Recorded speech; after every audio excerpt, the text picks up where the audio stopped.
Microcredit bank স্থাপন, এটা এখন এনজিও।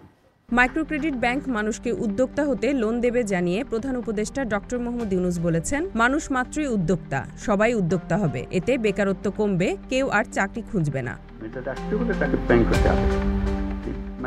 শনিবার বেলা 11:30টার দিকে রাজধানীর আগারগাঁওয়ে মাইক্রোক্রেডিট রেগুলেটরি অথরিটি ভবন উদ্বোধন শেষে একথা বলেন তিনি।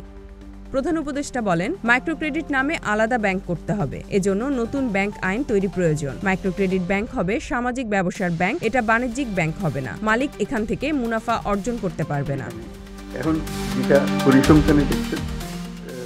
পরিসংখ্যানে দেখা যায়, মাইক্রোক্রেডিট ব্যাংকগুলো সদস্যদের সঞ্চয় নিতে পারলেও বাইরের কারোর ডিপোজিট নিতে পারে না। এটি একটি সীমাবদ্ধতা, তাই এর জন্য আইন করা প্রয়োজন। তবে মাইক্রোক্রেডিট ব্যাংকগুলোকে লাইসেন্স দেওয়ার সময় কার্যপরিধি স্পষ্ট উল্লেখ করতে হবে। আইনগত এটি একটি সামাজিক প্রতিষ্ঠান হবে, যেখান থেকে মুনাফা করা যাবে না। এর জন্য গ্রামীণ ব্যাংক তাদের হাতে সরঞ্জাম তুলে দেবে, তখন আর কেউ চাকরির পেছনে দৌড়াবে না।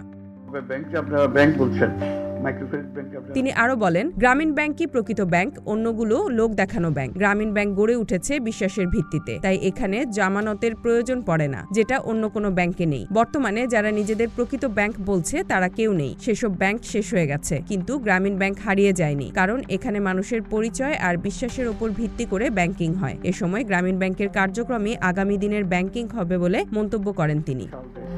Z news, Dhaka.